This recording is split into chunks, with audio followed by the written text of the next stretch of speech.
The blood in the snow wasn't hers, not at first. In the kingdom of Thornwood, in the year 1512, huntress Nora Kessler fought off a pack of 30 wild wolves alone to save a dying stranger bleeding out in the frost, with no idea that the man she was protecting was Cale Draven, the banished Alpha King, and that saving his life would drag her straight into the war that had exiled him in the first place. The forest north of Thornwood had a name among the villagers, the Hollow Reach, and nobody with sense went in past the tree line once the light started to fail. Nora Kessler had never cared much for sense.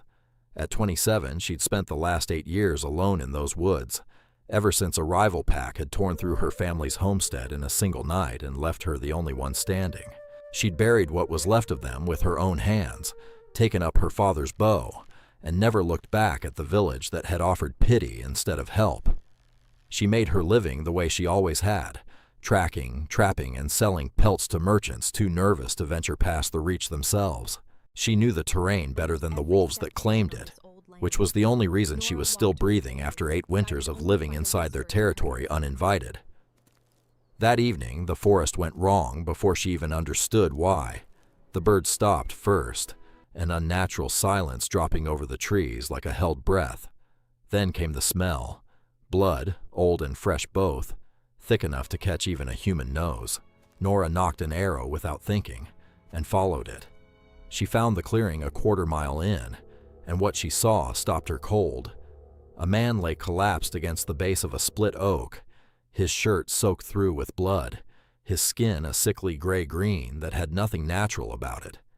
And circling him, closing in with the patient, coordinated hunger of a hunting party rather than a starving pack, were wolves. She counted without meaning to, 30 of them, easily, more wolves in one place than she'd ever seen gathered outside of legend. This wasn't a hungry pack looking for an easy kill. This was an execution.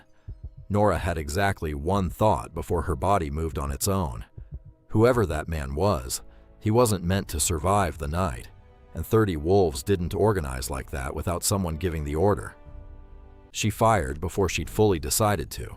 The first arrow took a wolf clean through the throat mid-lunge, and the clearing exploded into chaos. Nora fell back against the split oak, putting her spine to solid wood and the dying stranger behind her, and fought the only way that gave her any chance at all: controlled retreat, narrow lines of fire, forcing the pack to come at her 1 and 2 at a time instead of all at once.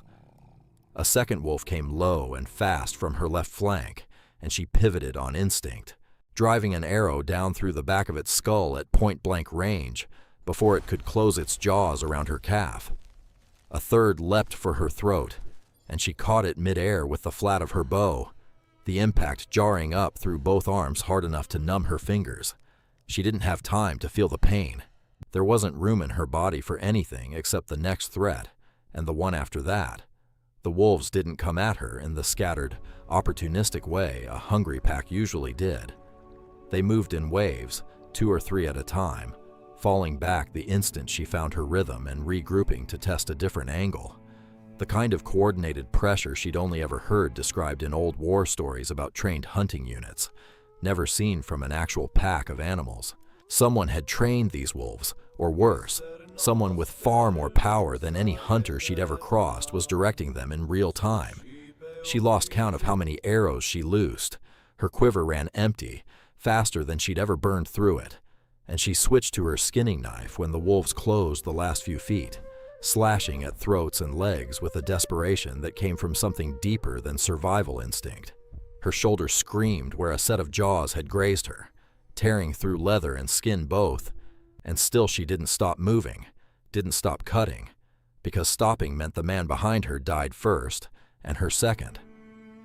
6 wolves lay dead or dying in the bloodied snow before the rest of the pack, unnervingly, pulled back all at once, retreating into the tree line with a discipline no wild animal should have possessed, moving almost in formation, like soldiers given a signal Nora couldn't hear. Nora stood there shaking, blood that wasn't hers running down her forearm, her own blood running freely from her torn shoulder, and stared after the retreating pack until her legs finally gave out and she sank to her knees in the ruined snow, The stranger was still breathing, barely. Up close, she could see he wasn't just wounded, he was poisoned. A deep puncture wound near his ribs oozed something dark and metallic smelling, and thin black veins had already begun spreading outward from the injury like cracks in ice. Aconite, she realized, recognizing the telltale bitterness in the air. Aconite cut with something else, something that glinted faintly silver in the wound itself. Whoever had sent 30 wolves to finish him clearly hadn't trusted the poison alone. He was too heavy to carry the 2 miles back to her cabin, so Nora did the only thing she could. She dragged him onto a sled fashioned from her own cloak and 2 fallen branches, and hauled him through the dark with muscles screaming, and her mind repeating one useless question over and over. Why does this matter to me? It shouldn't have. She'd walked past dying strangers before, men who'd wandered too deep into wolf territory chasing glory or coin.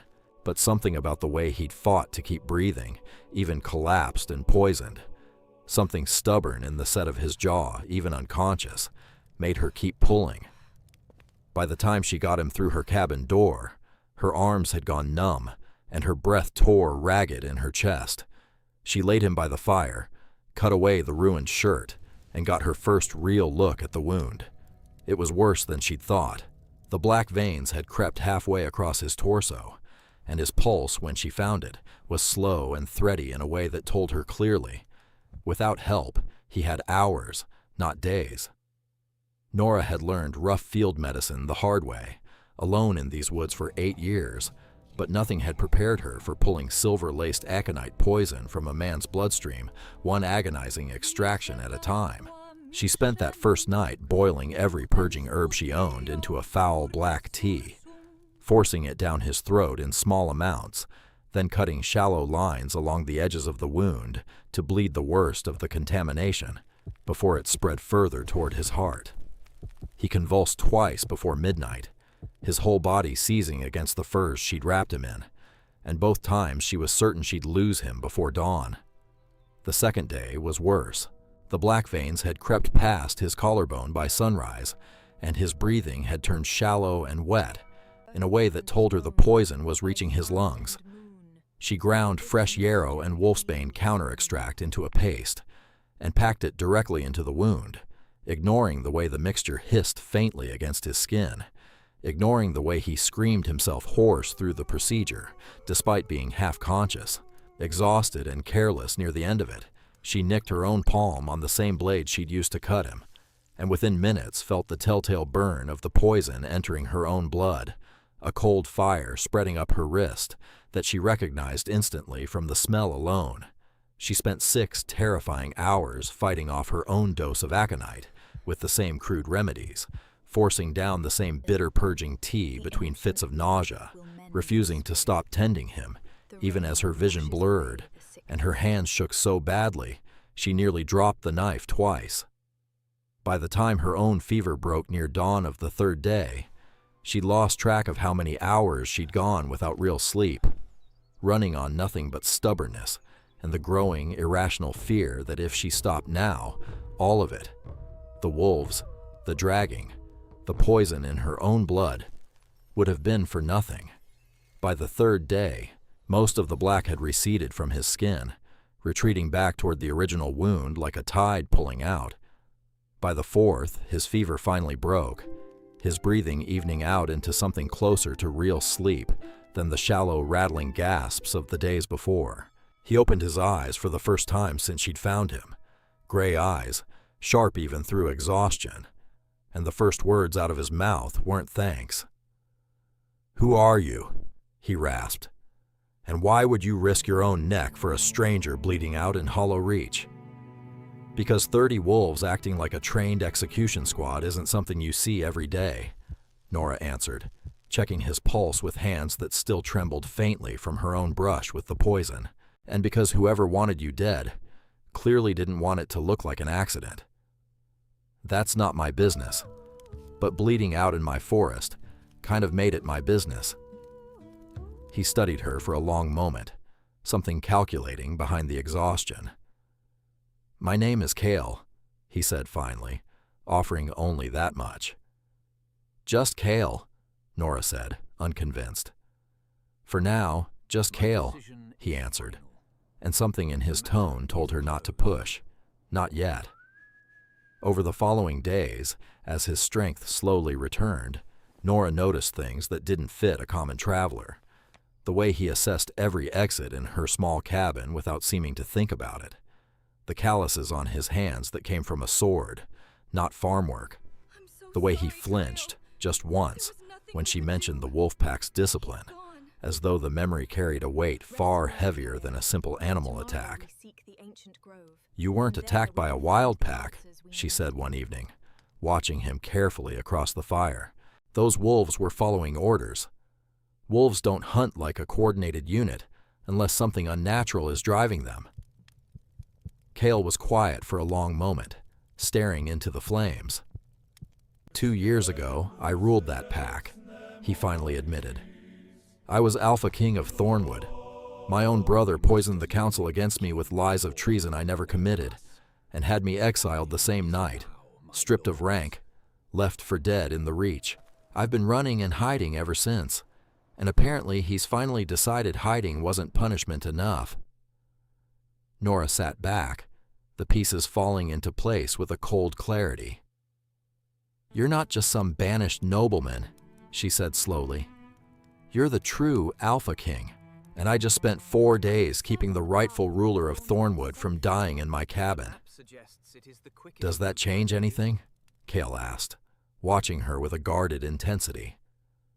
It means whoever sent 30 wolves to kill you is going to send more, Nora said flatly. And it means I'm apparently involved now, whether I like it or not. In the days that followed, while Kale's strength slowly returned, Nora found herself watching him in ways she didn't examine too closely. He split wood without being asked, badly at first, then with growing competence, as though relearning how to do something ordinary with his own hands mattered to him more than she understood. He asked about the herbs drying along her rafters, about the marks on her bow where she'd carved a notch for every hard winter she'd survived, about the small, worn portrait of her family she kept on the mantel and never explained. You don't talk about them, he said one night, nodding toward the portrait, not unkindly. There's nothing to say that fixes it, she answered. A rival pack came through 8 years ago. I was the only one who made it out. I don't need pity for it.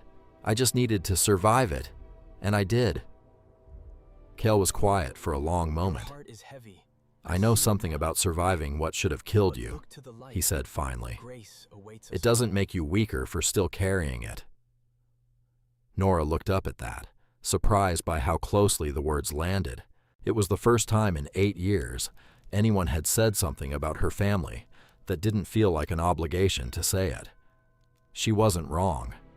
4 nights later, a woman slipped through Nora's cabin window in the dead of night, moving with the practiced silence of someone who'd spent years avoiding detection.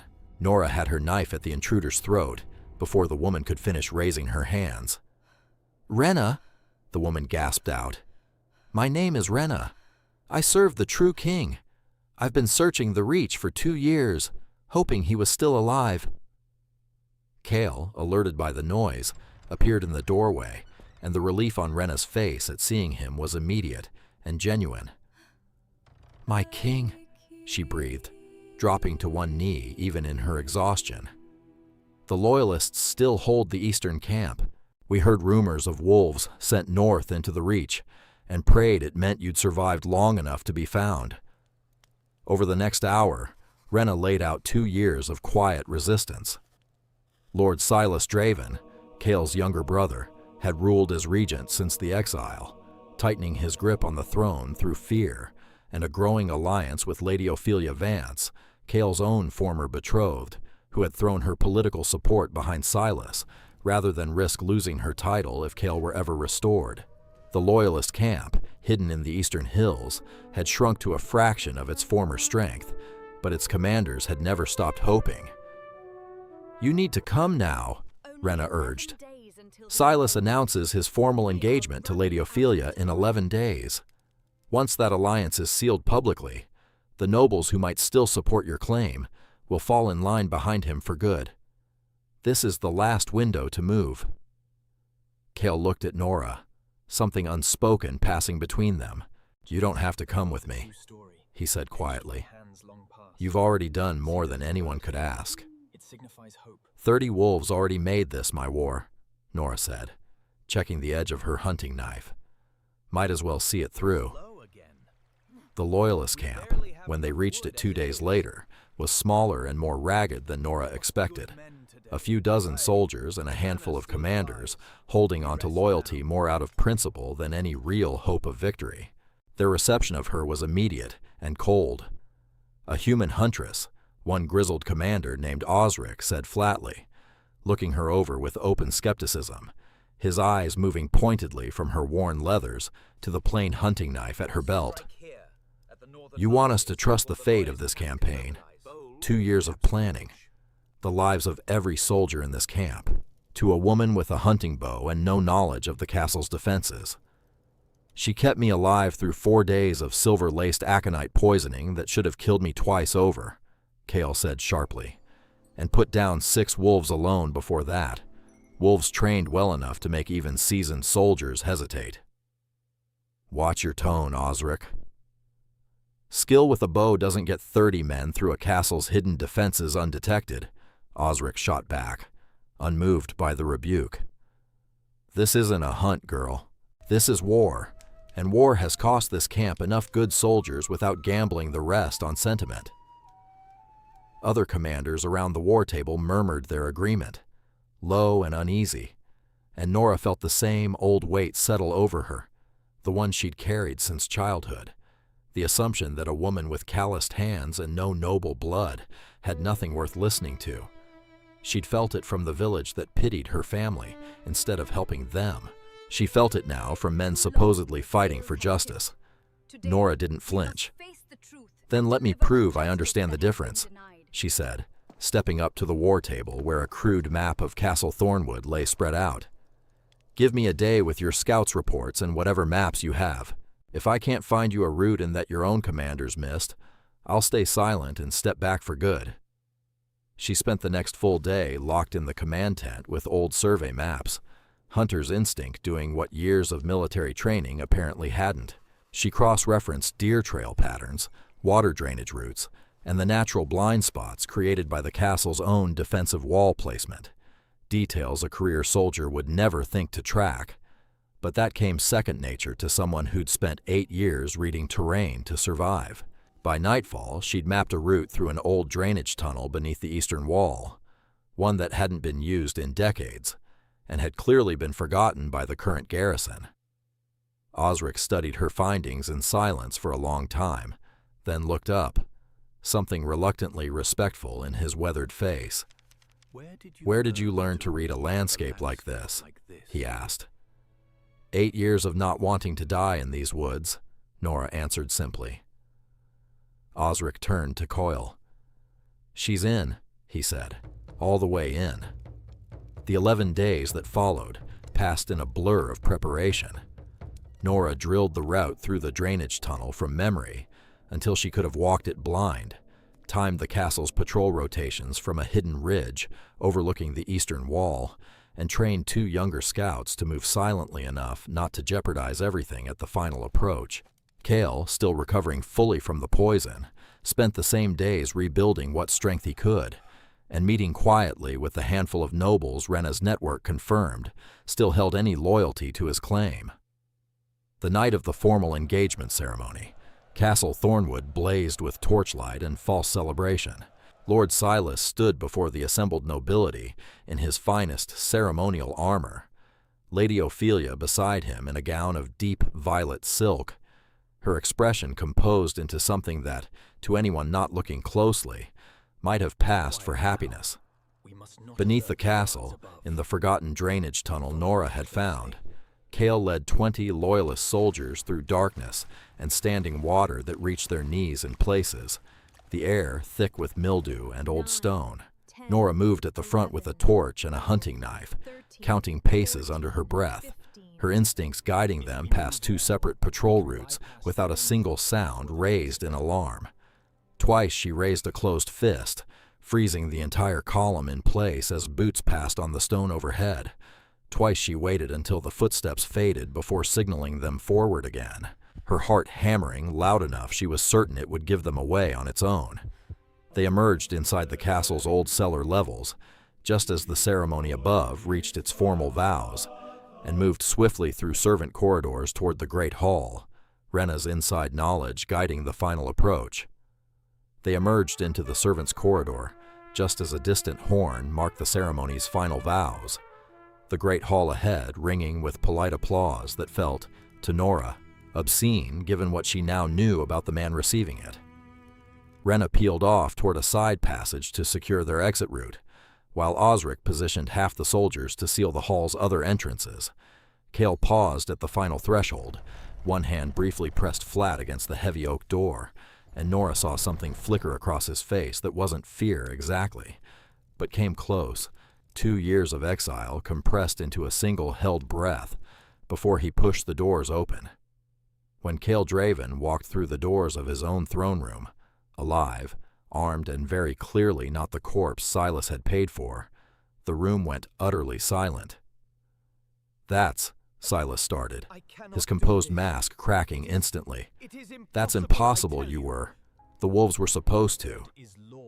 Supposed to finish what your poison started," Cale said, his voice carrying cold and clear across the frozen hall. "I know, brother. I met them personally, in Hollow Reach, 4 nights after you left me for dead." Ophelia, standing frozen beside Silas in her wedding violet, looked between the two brothers with an expression Nora recognized instantly. Calculation. The same instinct for survival Nora had seen in every cornered animal she'd ever hunted. "You sent assassins disguised as a wolf pack after your own brother," Ophelia said slowly, turning to Silas, her voice carrying just enough for the assembled nobles to hear. "You told me it was a natural death in exile. You told me his hands would be clean." "I did what was necessary to secure the throne," Silas snapped, panic bleeding into his voice as the noble witnesses around them began exchanging uneasy glances. "For both of us, Ophelia." Ophelia's eyes moved from Silas's panicked face to Cale, standing tall and very much alive in the doorway, flanked by loyal soldiers and a huntress with a bloodied hunting knife still in hand. Something shifted visibly behind her composed expression. "I was promised a king," she said quietly, stepping deliberately away from Silas's side. "Not a murderer too much of a coward to face his own brother honestly. I withdraw my support, publicly, now." The assembled nobles, already wavering at the sight of their rightful king returned from supposed death, began shifting their loyalty in real time as Ophelia's defection rippled through the hall. Silas, cornered and desperate, drew his ceremonial sword. "If the throne wants a fight," he snarled, "then let's finish this the way it should have ended 2 years ago." Coyle didn't hesitate. He accepted the formal challenge in front of the full council, the ancient right of Thornwood succession still honored even by a usurper's desperate gambit. The nobles cleared back to the edges of the great hall, forming a rough ring around the two brothers, and Nora found herself gripping her knife hilt so tightly, her knuckles whitened, every instinct screaming to intervene, even though she knew this fight belonged to Cale alone. The duel that followed was brutal and fast. Silas fought with the wild, overextended fury of a man who knew he was already losing, swinging hard and sloppy in a way that nearly caught Cale twice in the opening exchanges. But 2 years of exile had sharpened something in Cale that raw fear couldn't match, patience honed by survival, and he let his brother burn through his strength on wasted strikes, parrying and stepping back, forcing Silas to keep chasing until his arms grew heavy and his footwork turned careless. The end came fast. Cale caught Silas's blade on a downward parry, twisted hard, and sent the sword clattering across the stone floor, following through with a strike that opened a deep gash across his brother's shoulder. Silas cried out and stumbled back against the base of the throne dais, disarmed and bleeding, finally dropping to his knees before the throne he'd stolen. Kyle stood over his brother for a long moment, sword still raised, the entire hall holding its breath for the killing blow. He didn't take it. Exile him, Kale said instead, lowering the blade. Let him live with what he did, the way I had to. That's a harder sentence than death. As the guards dragged Silas away, Kale turned from the throne and walked directly to where Nora stood at the edge of the hall, still holding her bloodied knife, still dressed in hunter's leathers rather than any court finery, entirely out of place among the assembled nobility, and entirely unbothered by it. Before this council and this kingdom, Kale said, loud enough for every noble present to hear clearly, I stand here today because a huntress with no army, no title, and no reason to care, fought off 30 wolves to save a dying stranger she owed nothing to. She pulled silver poison from my blood at the risk of her own life. She found the path back into this castle that saved this kingdom from a coward's rule. I do not know what law or tradition adequately rewards that. So I am not offering her a reward. I am asking her to rule beside me, as my fated queen, if she'll have this crown at all. Nora looked around the hall, at nobles who had judged her on sight as unworthy hours earlier, at Osric watching with something like pride, at Rena smiling through exhausted tears, and finally back at Kale, the stranger she dragged through the snow on a sled made of branches, and her own ruined cloak. I've never wanted a crown, she said honestly, her voice steady despite the weight of every eye in the hall. I wanted to survive the winter. Then I wanted to survive the wolves. A throne was never part of the plan. I'm not offering you a crown, Kale answered, closing the distance between them, his voice dropping low enough that it felt, for a moment, like they were the only two people in the room. I'm offering you a kingdom that needs exactly the kind of ruler who fights for strangers expecting nothing in return. Someone who reads a landscape better than any general I've trained with, who pulled poison from a stranger's blood at the cost of her own, who never once asked what was in it for her before she acted. The crown is just what comes with all of that, if you'll carry it the way you've carried everything else. Osric, still standing near the war table, cleared his throat and, to the visible shock of half the hall, dropped to one knee. Whatever doubts I had, Huntress, he said gruffly, you buried them somewhere in a drainage tunnel under this castle. I'd follow that map anywhere. One by one, the loyalist soldiers who had crossed the tunnel with her knelt as well, and slowly, reluctantly, the assembled nobles who had spent 2 years bending to Silas's rule began to do the same, not out of ceremony, but because they had all just watched, in the space of one night, exactly what kind of person had walked into their throne room and changed the course of a kingdom without ever raising her voice. Nora Kessler, who had spent 8 years alone in a forest that had taken everything from her, who had killed 6 wolves with her bare skill and a dwindling quiver of arrows to save a man she'd never met, who had bled her own blood, fighting the same poison threatening his, knelt before the restored Alpha King of Thornwood, not as a subject, but as the woman he'd chosen in front of his entire kingdom. When she rose, it was as Queen of Thornwood, crowned not by lineage or treaty, but by a pack, a council, and a king who had all watched her prove, beyond any doubt, exactly what she was worth.